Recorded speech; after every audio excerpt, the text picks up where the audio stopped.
Ξεκινάει από εδώ. Έλα από εδώ. Εκεί ξεκινάει. Έλα, ξεκινάει. Γράφει τώρα.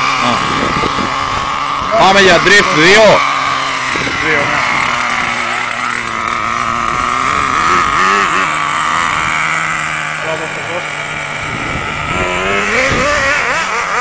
Τώρα έχουμε το RTR 3 Evo να ντριφτάρει με πολύ normal καταστάσεις χωρίς να το πιέσουμε. Εδώ στο φως είναι πιο καλά.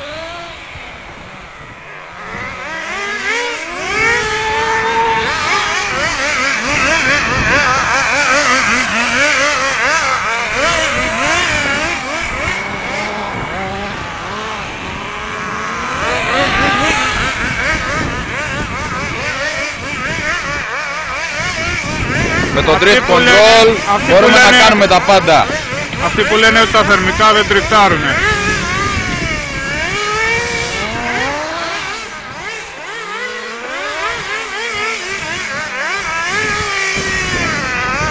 Ρύθμιση στο 75%.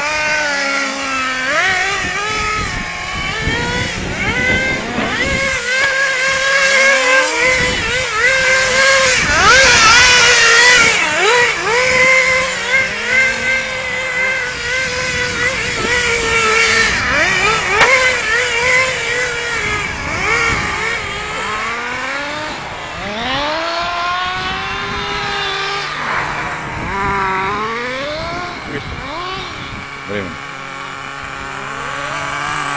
Άστο.